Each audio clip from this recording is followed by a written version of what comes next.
আমাদের সামনে বড় একটি আমল আসছে, যে ইসলামের 5টি ভিত্তি আছে, এর ভিতরে অন্যতম একটি হজ্জে বাইতুল্লাহ আদায় করা।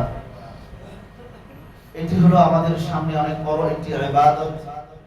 হয়তো আমরা সবাই এই ইবাদত করতে পারবো না, কিন্তু আমাদের মধ্য থেকে কিছু কিছু মানুষ এই ইবাদত বন্দেগী করার জন্য তারা মানসিকভাবে, শারীরিকভাবে তারা তৈরি হয়ে গিয়েছেন।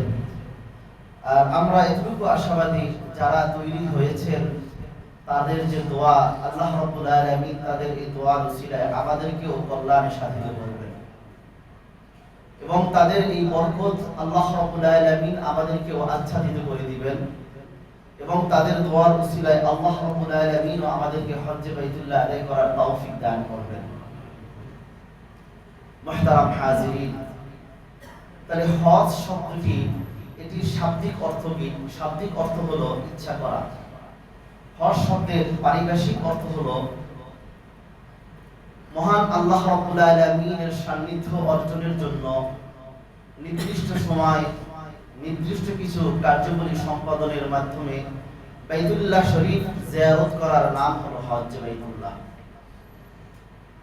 আল্লাহ রাব্বুল আলামিন এই হজকে সবার উপরে ফরজ করেন নাই।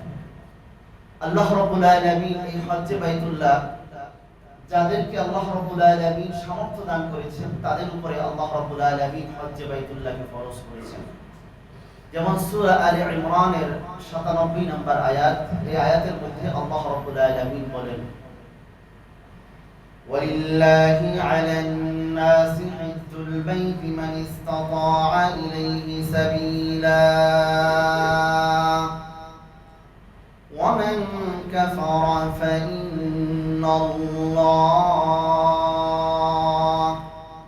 فإن الله غني عن العالمين।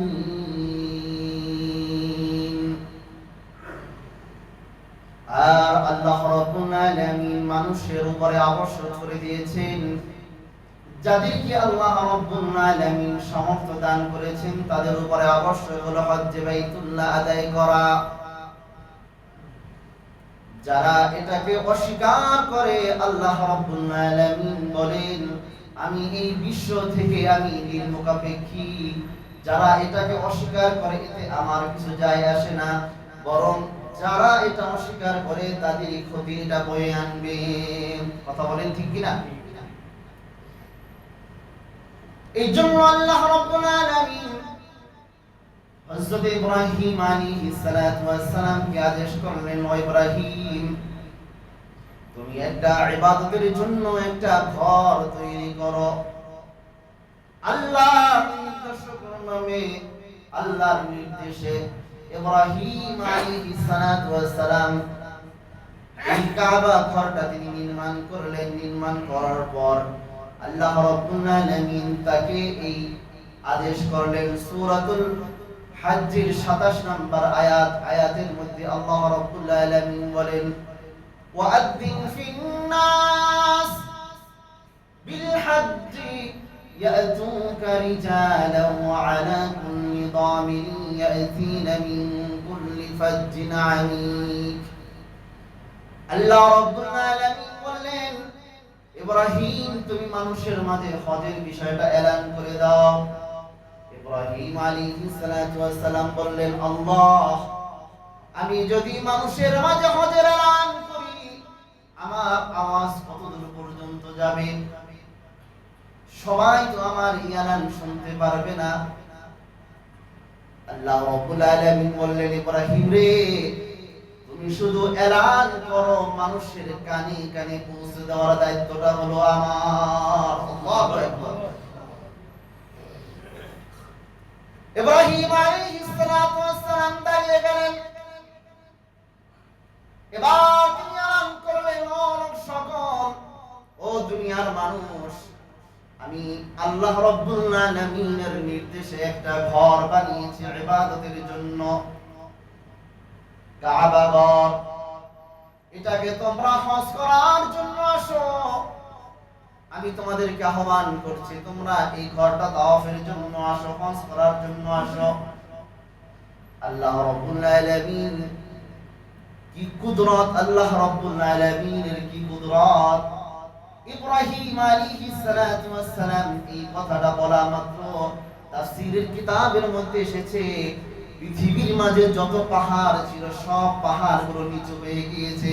ইব্রাহিম আলাইহিস সালাতু ওয়াস সালামের এই কথার আওয়াজ পৃথিবীর শেষ প্রান্ত পর্যন্ত চতুর্দিকে আল্লাহ রাব্বুল আলামিন পৌঁছে দিয়েছেন। শুধু এতটুকু নয়, ইব্রাহিম আলাইহিস সালাতু ওয়াস সালামের আওয়াজ কোন জনপদ শুনতে বাকি ছিল না, কোন শহর কোন অঞ্চল এই আওয়াজটা পৌঁছতে বাকি ছিল না।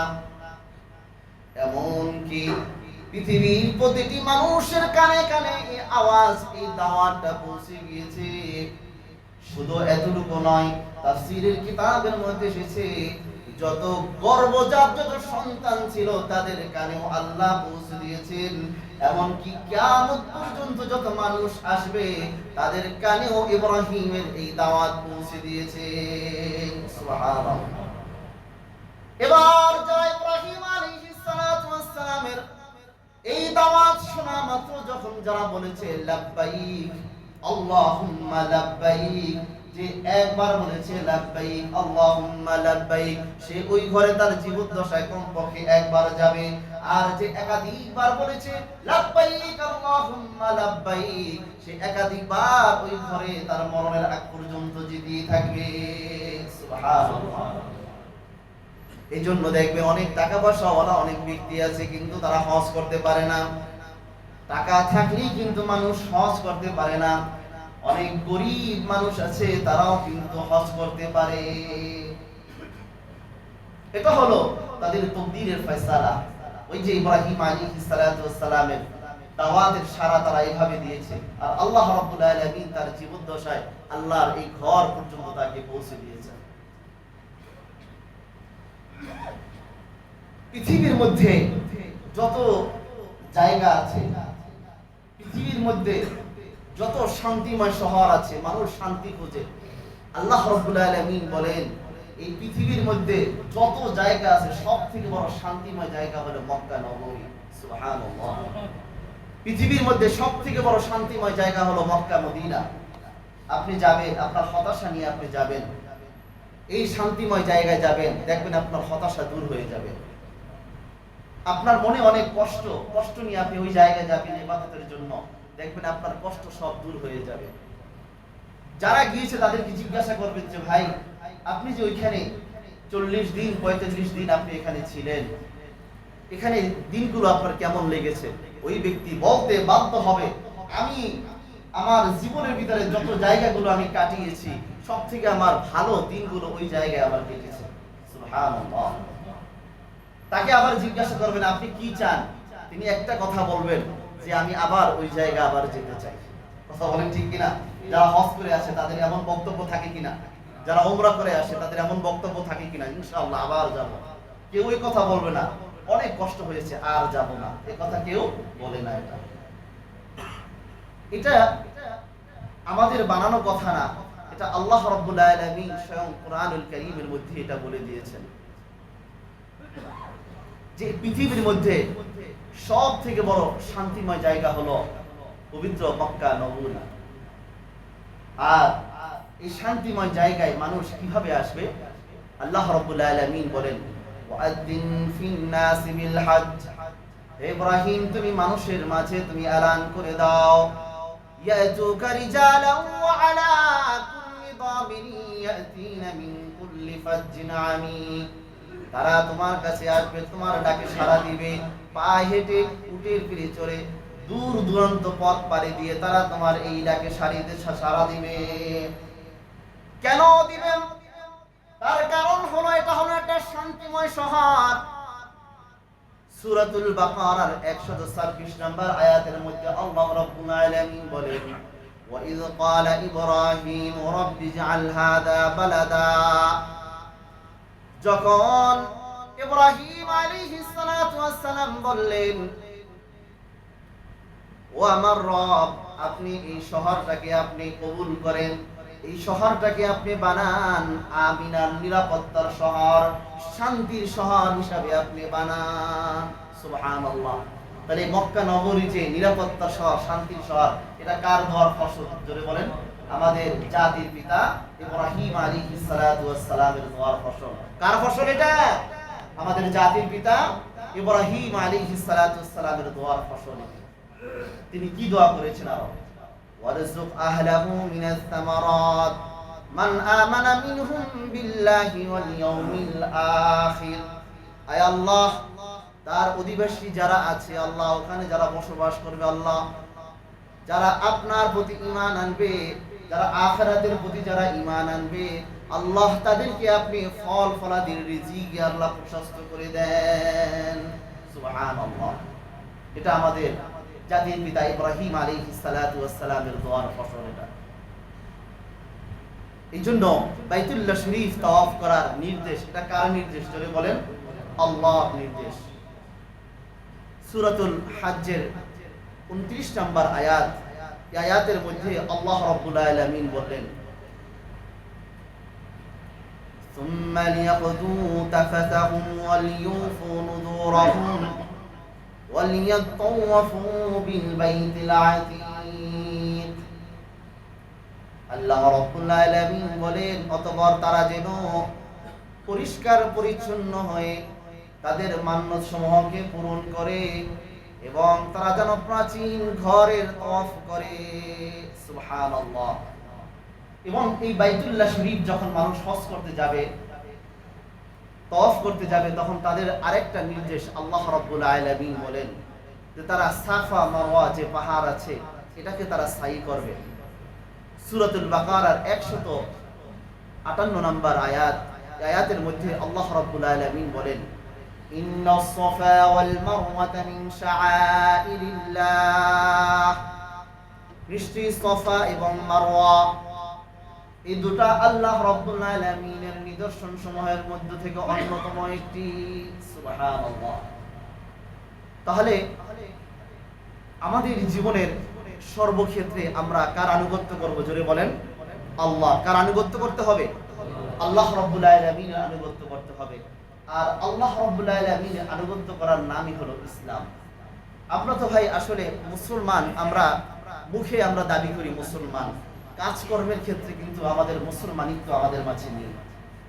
একটা জিনিস, বাস্তবে একটা জিনিস বুঝবেন, মুসলমান কাকে বলা হয় আর মুসলিম এই জিনিসটা কি, মুসলমান এটা কিন্তু যেমন তেমন বিষয় না। একটা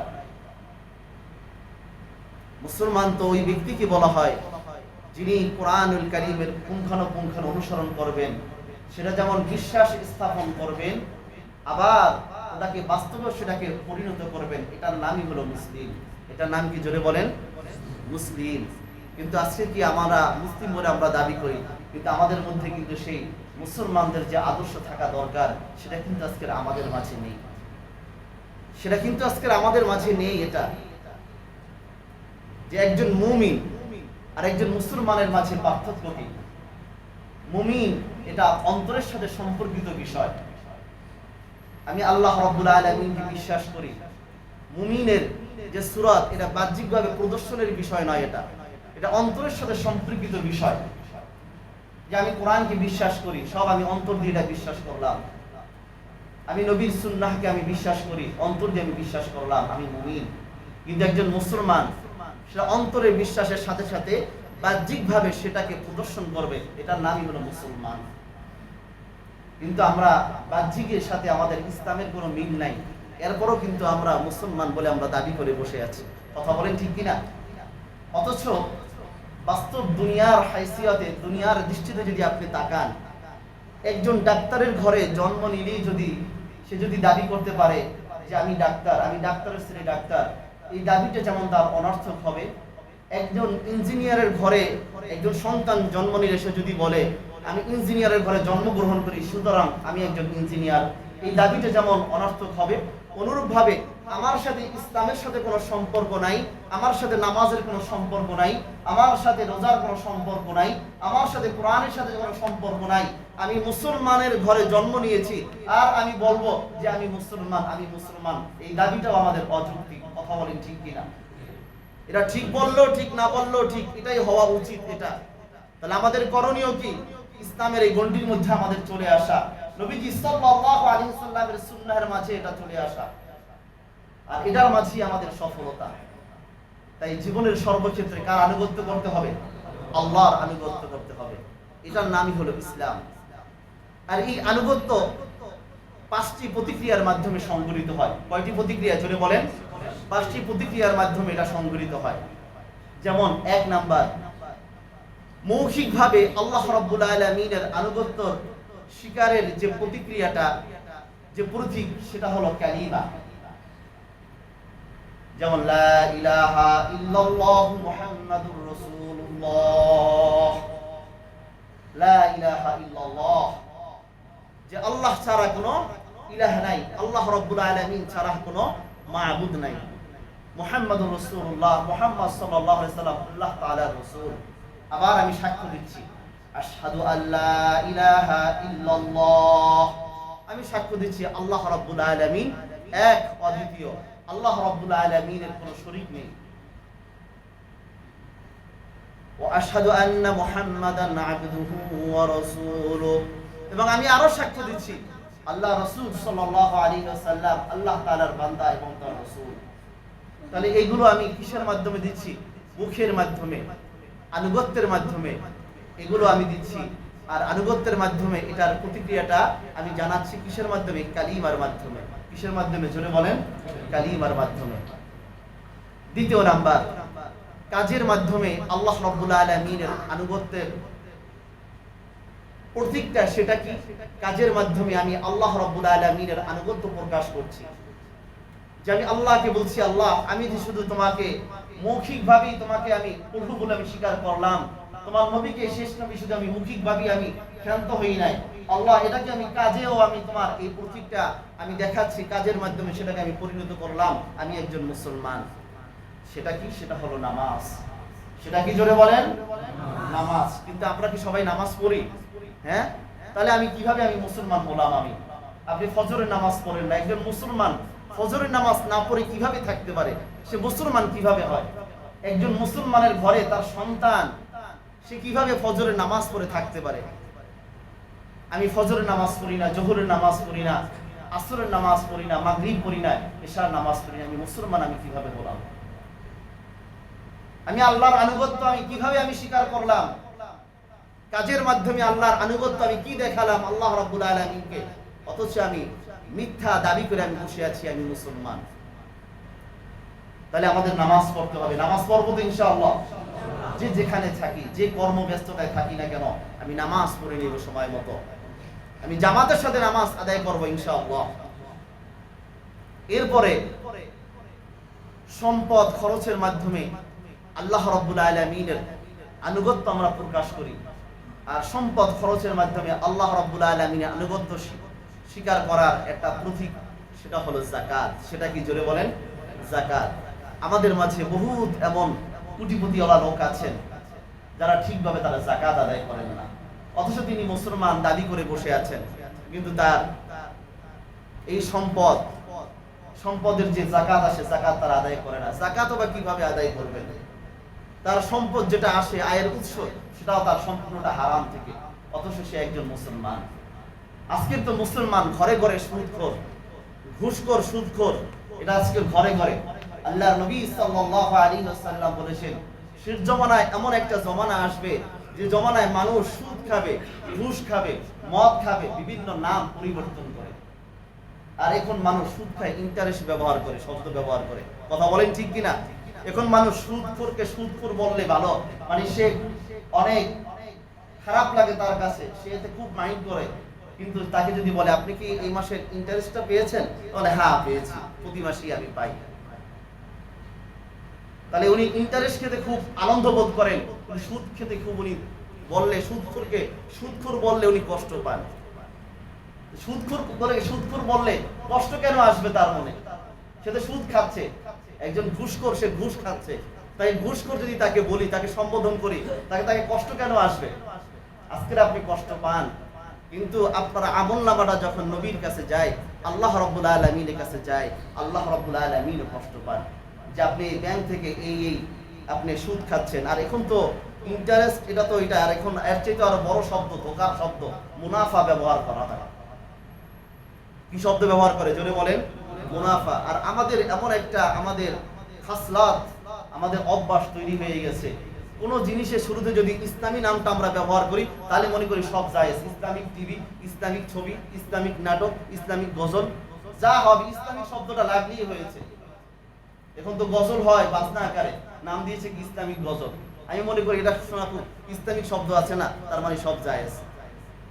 এখন ইসলামিক অনুষ্ঠান, যে অনুষ্ঠানের মধ্যে মহিলারা পুরুষরা খোলামেলা, কোনো পর্দার ব্যবস্থা নাই, কি ইসলামিক অনুষ্ঠান? ইসলামিক নাটক, নারী পুরুষ সমানভাবে বেপর্দার সাথে তারা এগুলো অনুষ্ঠানগুলো করছে, নাটকগুলো করছে, নাম দিয়েছে ইসলামিক নাটক। বাস এগুলো আমরা হামেশা আমরা এগুলো দেখছি। ওই যে ইসলামিক নাম, ধোঁকার মধ্যে আছি আমরা মুসলমান, সবাই আমরা ধোঁকার মধ্যে আছি। মুনাফা শব্দ ব্যবহার করলেই যেমন এটা জায়েজ হয় না, এটা সুদকে সুদই বলতে হবে। এটা ওই ঘুষকে যেমন ইন্টারেস্ট বললেও যেমন জায়েজ হয় না, ঘুষকে ঘুষই বলতে হবে এটা। সুতরাং সম্পদ খরচ, সম্পদটা যে আমার, এটা আয়ের উৎসটা এটা হালাল পন্থায় হতে হবে। আল্লাহ রাব্বুল আলামিনের কাছে আমার জবাবদিহি করতে হবে, আল্লাহর কাছে আমার একদিন দাঁড়াতে হবে। আমি কোন সম্পদ কিভাবে আমি অর্জন করেছি, কোথায় আমি ব্যয় করেছি, আল্লাহ রাব্বুল আলামিনের কাছে এটা আমাকে হিসাব দিতে হবে। এটা সম্মানিত হাজিরিন, তাহলে সম্পদ খরচের মাধ্যমে আল্লাহ রাব্বুল আলামিনের যে আনুগত্য স্বীকার করা হয়, এটার যে প্রতীক, এটা হলো যাকাত। যাকাতের মাধ্যমে আমরা আল্লাহ রাব্বুল আলামিনের আনুগত্য প্রকাশ করি। আল্লাহ, আপনি আমাদেরকে যে যাকাত অর্থ দান করেছেন, আল্লাহ এই অর্থের আপনার যে বিধান আছে, এখানেও কিন্তু আপনাকে আমরা বলি নাই, এর মাঝেও কিন্তু আল্লাহ আপনার কথা আমি স্মরণ করেছি। দৈহিক শ্রম এবং সম্পদের ব্যয়ের মাধ্যমে আল্লাহ রাব্বুল আলামিনের আনুগত্য যেটা আমরা প্রকাশ করি, সেটা হলো হজ্জে বাইতুল্লাহ। সেটা কি জোরে বলেন? হজ্জে বাইতুল্লাহ। হজ করতে যেমন আর্থিক সহযোগিতা যেমন লাগে, টাকা পয়সা যেমন লাগে, আবার নিজের শ্রমও তো লাগে, কথা বলেন ঠিক কিনা? শারীরিক পরিশ্রমও যেমন দরকার হয়, আবার সম্পদের ব্যয়ের একটা মাধ্যমে এখানে ব্যয় হয়। তাহলে এই দুইটার সমন্বয় আল্লাহর আনুগত্য, আল্লাহর ডাকে আমরা সাড়া দিচ্ছি। আল্লাহ, আপনি আমার উপরে জীবনে একবার হজকে ফরজ করেছেন, আল্লাহ এইটার কিন্তু আমি বাস্তবে আপনার আনুগত্যটা প্রকাশ করলাম। এর মাধ্যমে আমি হজ করে আল্লাহ আপনার আনুগত্য স্বীকার আমি করলাম, আপনার নবীর আদর্শকে আমি বাস্তবায়ন করলাম আমার জিন্দেগীর মাঝে। এরপরে পঞ্চম নাম্বার, খানা পিনা এবং মনের চাহিদা থেকে নিজেকে আমি বিরত রাখার মাধ্যমে আল্লাহ রাব্বুল আলামিনের যে আনুগত্য প্রকাশ করলাম, এটার নাম হলো রোজা। এটার নাম কি জোরে বলেন? রোজা। তাহলে এই রোজার মাধ্যমে নিজের খানা পিনা, মনের চাহিদা সব কিছু থেকে নিজেকে আমি বিরত রাখলাম। আমার সামনে খানা আছে, আমি ইচ্ছা করলে খেতে পারি, কিন্তু খেলাম না, আল্লাহ রাব্বুল আলামিন নিষেধ করেছেন। আবার আল্লাহ রাব্বুল আলামিন যখন আদেশ করেছেন, তখন শত বাধা থাকলো আগে খানাটা খেয়ে ইফতারটা আগে করে নিই। কথা বলেন, কার নির্দেশ এটা? আল্লাহর নির্দেশ। এর মাধ্যমে আমি আল্লাহ রাব্বুল আলামিনের আনুগত্যের শিকারের যে একটা মাধ্যম, এটা মাধ্যমটা হলো রোজা। তাহলে আমরা জানলাম যে আল্লাহর আনুগত্যের শিকারের প্রতিক্রিয়ার কয়টা মাধ্যম? 5টি মাধ্যম। 1 নাম্বার মৌখিকভাবে, 2 নাম্বার কাজের মাধ্যমে, 3 নাম্বার সম্পদ এবং খরচের মাধ্যমে, 4 নাম্বার দৈহিক শ্রম এবং সম্পদ ব্যয়ের মাধ্যমে, 5 নাম্বার খানা পিনা এবং মনের চাহিদা থেকে বিরত থাকার মাধ্যমে। তাহলে 1 নাম্বার কালিমা, নামাজ, হজ, যাকাত, রোজা। আমরা বলি না ইসলামের 5টা ভিত্তি। কয়টা ভিত্তি? 5টা। কালিমা, নামাজ, রোজা, হজ, যাকাত। এই 5টা জিনিসের মাধ্যমে প্রকাশ করা হয়। কয়টা জিনিসের মাধ্যমে? 5টা জিনিসের মাধ্যমে। সবাই আমরা করবো তো ইনশাআল্লাহ। যখন আমরা এগুলো করব, তখন দেখবেন আপনি একজন খাঁটি মুমিন মুসলমান হতে পারবেন। সম্মানিত হাজিরিন, তা আমাদের আলোচনা চলতেছিল হজ্জে বাইতুল্লাহ ফজিলত সম্পর্কে, হজ্জে বাইতুল্লাহ সম্পর্কে। বুখারী শরীফের 1431 নম্বর হাদিস। এই হাদিসটি বর্ণনা করেছেন নবীজি সাল্লাল্লাহু আলাইহি সাল্লামের একজন বিখ্যাত সাহাবী হযরত আবু হুরায়রা রাদিয়াল্লাহু তাআলা আনহু। তিনি বলেন, عن أبي هريرة رضي الله عنه قال, আবু হুরায়রা রাদিয়াল্লাহু তাআলা আনহু থেকে বর্ণিত, সামি'তুন নাবিয়্য সাল্লাল্লাহু আলাইহি ওয়াসাল্লাম ইয়াকুল, তিনি বলেন আমি নবী সাল্লাল্লাহু আলাইহি ওয়াসাল্লামকে বলতে শুনেছি, মান হাজ্জা লিল্লাহ, যারা আল্লাহ রাব্বুল আলামিনের জন্য হজ করে, ফালাম ইয়ারফুস, কোনো অশ্লীল কথাবার্তা বলল না, ওয়ালাম ইয়াফসুক, এবং কোন গুনাহের কাজ করলো না, রাজাআ কায়াউমিন ওয়ালাদাতহু উম্মুহু, সে ওই হজ্জে বাইতুল্লাহ থেকে এমন ভাবে ফিরে আসে যেন সে আজকে দিনে মায়ের গর্ভ থেকে জন্মগ্রহণ করেছে। সুবহানাল্লাহ। এমন ভাবে সে গুনাহ মুক্ত হয়ে সে ফিরে আসে যেন যেদিন সে জন্মগ্রহণ করেছিল ওদিন যেমন তার কোনো গুনাহ ছিল না, অনুরূপ ভাবে হজ করে সে এমন ভাবে ফিরে আসলো যেন সে আজকে মায়ের গর্ভ থেকে জন্মগ্রহণ করেছে, তার জিন্দেগীর মাঝে আর কোনো গুনাহ থাকে না। সুবহানাল্লাহ। বুখারী শরীফের 1429 নম্বর হাদিস, এই হাদিসটিও বর্ণনা করেছেন আবু হুরায়রা রাদিয়াল্লাহু তাআলা আনহু।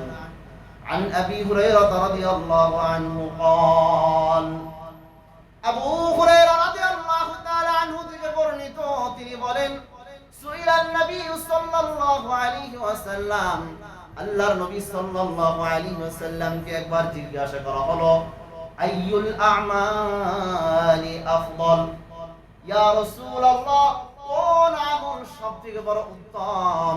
ক্বালা, আল্লাহর নবী বলেন, ঈমানুম বিল্লাহি ওয়া রাসূলি, আল্লাহ এবং তার রাসূলের উপর ঈমান আনা সবথেকে বড় উত্তম আমল। সবথেকে বড় উত্তম আমল কি, জোরে বলেন? আল্লাহ এবং তার রাসূলের উপর ঈমান আনা। কিলা সুন্নাহ মাযা, তারপর আবার জিজ্ঞাসা করা হলো এরপরে কোন আমল উত্তম? ক্বালা, তিনি বললেন, জিহাদুন ফি সাবিলিল্লাহ, আল্লাহর রাস্তায় যারা আল্লাহর দ্বীন কায়েমের জন্য যারা জিহাদ করে, যুদ্ধ করে, আল্লাহর রাস্তায় জিহাদ করা হলো সর্বোত্তম আমল। সুবহানাল্লাহ। কিলা সুন্নাহ মাযা, অতঃপর আবার জিজ্ঞাসা করা হলো এরপর কোনটা? ক্বালা, আল্লাহর নবী সাল্লাল্লাহু আলাইহি ওয়াসাল্লাম বলেন, হজ্জুন মাবরুরুন, হজ্জ মাবরুর, কবুল হজ। এই আল্লাহর রাস্তায় জিহাদ করার পর সর্বোত্তম আমল হলো কবুল হজ করা, এমন ভাবে হজ করা যাতে তার হজটা কবুল হয়, হজ্জে মাবরুর। আল্লাহ রাব্বুল আলামিন যেন আমাদেরকে হজ্জে মাবরুর নসিব করেন। বুখারী শরীফের 1658 নম্বর হাদিস, এই হাদিসটি বর্ণনা করেছেন আবু হুরায়রা রাদিয়াল্লাহু তাআলা আনহু।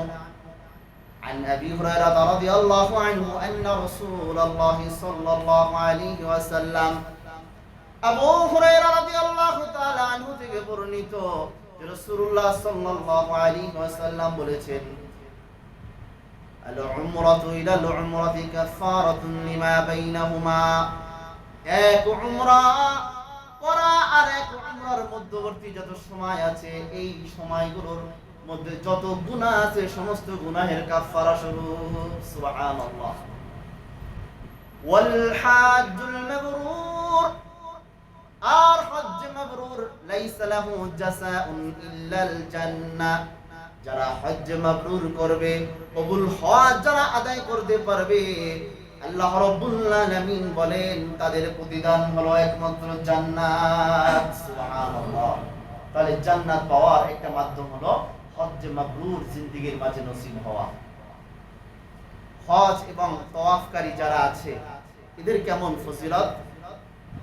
আবু হুরায়রা রাদিয়াল্লাহু তাআলা আনহু তিনি বলেন, ও দুনিয়ার মানুষ, তোমরা কি জানো আমি কিন্তু নবীর কাছ থেকে একটা কথা শুনেছি।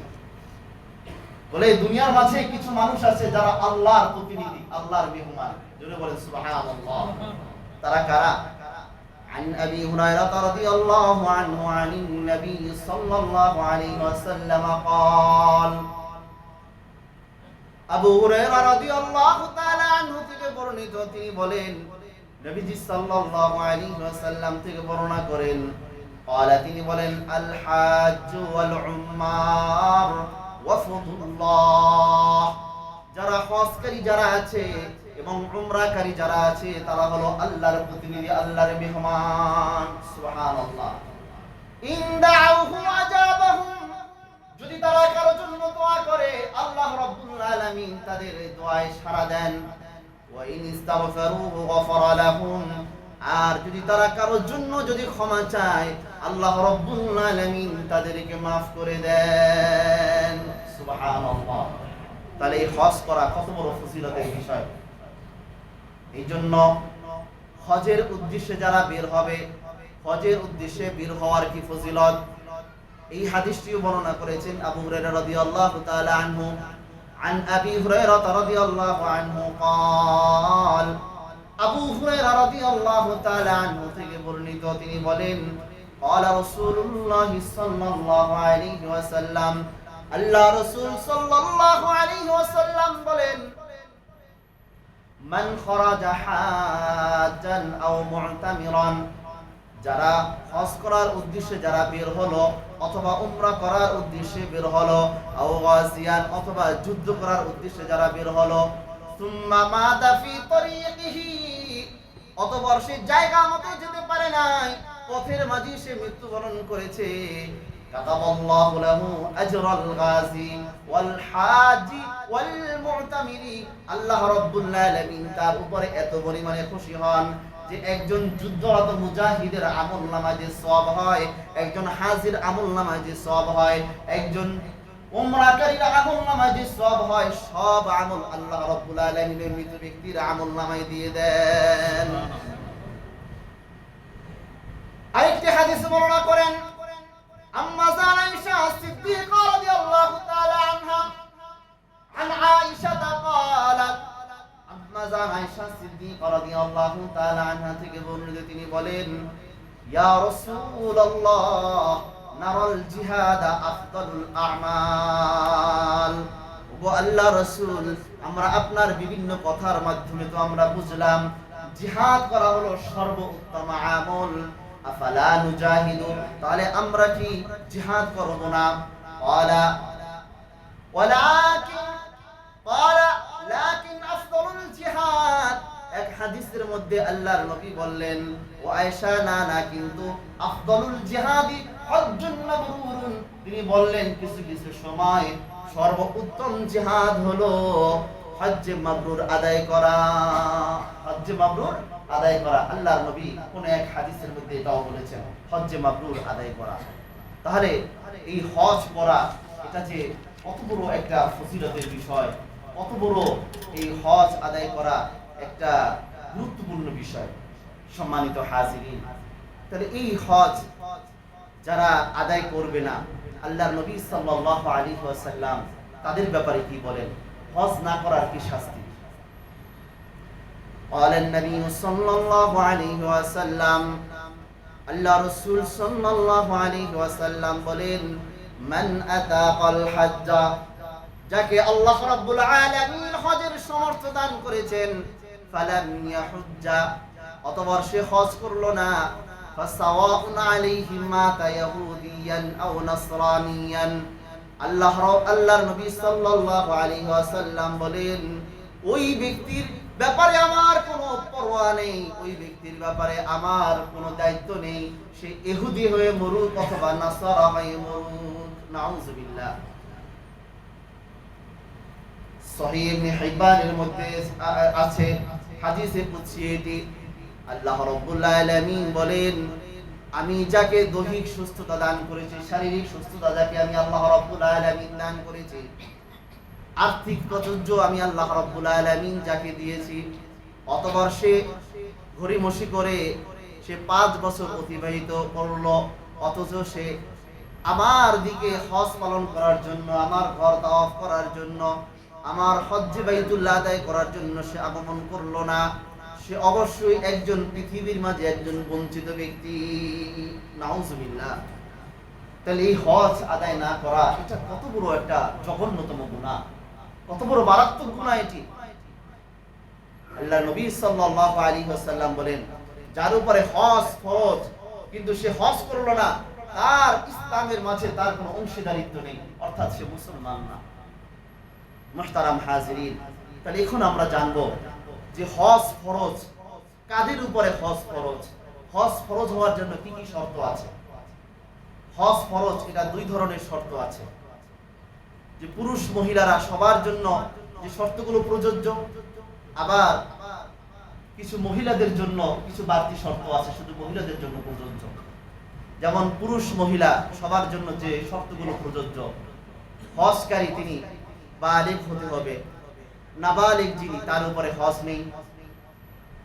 এরপরে দ্বিতীয় নাম্বার, হজকারী তিনি আকিল সম্পূর্ণ হতে হবেন, অর্থাৎ হিতাহিত জ্ঞান সম্পূর্ণ হতে হবে। যিনি পাগল, পাগলের উপর কোনো হজ নেই, যার হিতাহিত জ্ঞান নেই। তাহলে যাদের উপরে হজ ফরজ কিন্তু এরপর সে হজ করলো না, তার মানে হলো সে পাগল সেজে বসে আছে। কারণ আল্লাহ রাব্বুল আলামিন তাকে আকিল বানিয়েছেন, তার উপরে হজ ফরজ করেছেন, কিন্তু সে বললো না আমার এই এই কাজ আছে, এই এই কাজ। তাহলে এই অজুহাত কিসের অজুহাত? পাগলের অজুহাত এগুলো। এরপরে 3 নাম্বার, হজকারী সে মুসলিম হতে হবে। যারা অমুসলিম, নাস্তিক, মুরতাদ এদের উপরে কোনো হজ নেই। এরপরে 4র্থ নাম্বার, হজকারী স্বাধীন হতে হবে, গোলামের উপর কোনো হজ নেই। 5 নাম্বার, হজকারী সুস্থ হতে হবে, অসুস্থ ব্যক্তি যিনি, অসুস্থ ব্যক্তির উপরে কোনো হজ নেই। এরপরে 6ষ্ঠ নাম্বার শর্ত যে হজকারী সামর্থ্যবান হতে হবে। এবার আসেন সামর্থ্যবান হওয়ার জন্য কি পরিমাণ শর্ত। সামর্থ্যবান অর্থাৎ আপনি এই যে হজের যে দিনগুলো আছে, আপনি এখান থেকে মক্কাতে আপনি যাবেন, আপনার যাতায়াত খরচ এবং এর মাঝে পরিবারের যে খরচ আদি বাদ দিয়ে যদি এই পরিমাণ টাকা যদি আপনার থাকে যে আপনি সুন্দরভাবে হজ পালন করে আসতে পারবেন, পরিবারের খরচ আপনি সুন্দরভাবে বহন করতে পারবেন, তাহলে আপনার উপরে হজ করা ফরজ। এরপরে অনেক ক্ষেত্রে দেখা যায় আমাদের কাছে নগদ টাকা থাকে না, কিন্তু আমার কিছু ব্যবসায়িক পণ্য আছে। তাহলে ব্যবসায়িক পণ্য যদি থাকে আর ওই ব্যবসায়িক পণ্যের যদি এমন হয় যে কিছু অংশ আপনি বিক্রি করে হলে সুন্দরভাবে আপনি হজ করে আসতে পারেন, অথবা আপনার জমি আছে, ব্যবসায়িক পণ্য নাই, জমি আছে, কিছু জমি বিক্রি করে হলে আপনি সুন্দরভাবে হজ করে আসতে পারেন, পরিবারের খরচ আপনি বহন করতে পারেন, আপনার উপরে হজ ফরজ। অথবা আপনি একটা ফ্ল্যাটের মালিক, আপনার বাড়তি আরো একটা ফ্ল্যাট আছে বা বাড়তি আরো একটা জমি আছে, এখন আরেকটা ফ্ল্যাট যদি আপনি বিক্রি করেন সুন্দরভাবে আপনি হজ করে আসতে পারবেন, পরিবারের খরচ আপনি সুন্দরভাবে বহন করতে পারবেন, আপনার উপরে হজ ফরজ। হজ আপনাকে করতেই হবে। আর হজ যদি জীবনে কারোর উপরে একবার ফরজ হয়, এই হজ কখনো তার থেকে আর রহিত হয় না। এটা তার জীবদ্দশা, তাকে এটা পালন করতেই হবে। যদি সে নাও করতে পারে, তার উত্তরাধিকারী যারা আছে তাদের ওসিয়ত করে যেতে হবে, আমার উপরে হজ ফরজ ছিল, আমার সম্পদ তোমরা যারা বন্টন করবা তোমাদের উপরে আবার ওসিয়ত হলো যে তোমরা আমার এই হজটা আদায় করে নিবে আগে, আমার এই সম্পদ দ্বারা আবার হজটাকে তোমরা আদায় করে নিবে আগে, কিন্তু তারপরে তার হজ আদায় করতে হবে। তাহলে আমরা মোটামুটি ভাবে এটা জানলাম। আবার দেখা যায় অনেকের কাছে সম্পদ নাই, কিছু কিছু স্বর্ণ আছে, স্বর্ণ যদি ওই পরিমাণ হয় যে আপনি সুন্দরভাবে মক্কা শরীফ আপনি সুন্দরভাবে যাতায়াত করে আপনি আসতে পারবেন, হজের কর্মবাদী যেগুলো আছে এগুলো সম্পূর্ণ করে আসতে পারবেন, পরিবারের খরচ আপনি সুন্দরভাবে বহন করতে পারবেন, তাহলে আপনার উপরে হজ করা ফরজ। মহিলাদের জন্য যে 2টি বাড়তি শর্ত যেটা পুরুষের জন্য প্রযোজ্য নয়, যে মহিলাদের সঙ্গে তার সফর সঙ্গী হিসাবে তার স্বামী অথবা তার মাহরাম থাকতে হবে। মাহরাম কারা? যাদের সাথে তার দেখা দেওয়া জায়েজ,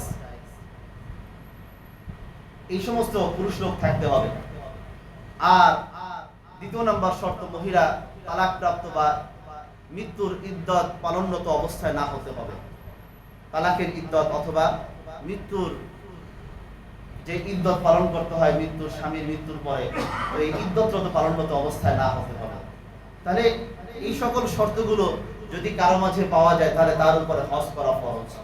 আর হজ এটা আদায় করতেই হবে। এটা এই জন্য হজ করার ক্ষেত্রে বিলম্ব না করা উচিত। অনেকে আছে বিলম্ব করে যে আমার মেয়ে আছে বিবাহের উপযুক্ত, মেয়ে বিবাহ না দিয়ে আমি কি হজে যাওয়াটা আমার জন্য জায়েজ হবে না, এটা ভুল কথা। হজ করা এটাও আল্লাহ রাব্বুল আলামিনের একটা হুকুম, মেয়ে বিবাহ দেওয়া এটাও আল্লাহ রাব্বুল আলামিনের আরেকটা হুকুম। সুতরাং একটাকে পালন করতে গিয়ে আরেকটাকে পিছানো যাবে না।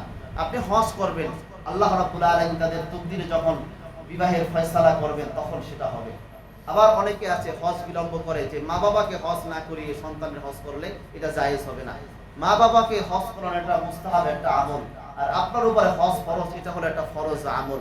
সুতরাং মুস্তাহাবকে আপনি প্রাধান্য দিতে গিয়ে ফরজকে আপনি বিলম্ব করবেন, এটা কিন্তু এটা কখনোই এটা সঙ্গত নয়। এটা আপনার উপরে হজ ফরজ, আপনি হজ করবেন, যদি আপনার সামর্থ্য হয় মা বাবাকেও আপনি হজ করাবেন, হজ করাতে না পারেন মা বাবাকে আপনি উমরাহ করাবেন, এটা একটা সওয়াবের কাজ। এটা এই জন্য কোনো অজুহাত এটা চলবে না।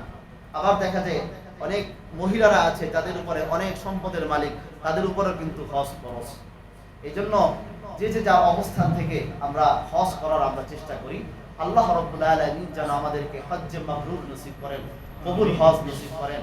আর এই জন্য আল্লাহ রাব্বুল আলামিনের কাছে বেশি বেশি দোয়া করা যে আল্লাহ তুমি আমাকে হজ্জে বাইতুল্লাহ আদায় করার তৌফিক দান করো, হজ্জে মাবরুর তুমি আমাকে নসিব করো। ওয়া আখিরু দাওয়ানা আলহামদুলিল্লাহি রাব্বিল আলামিন।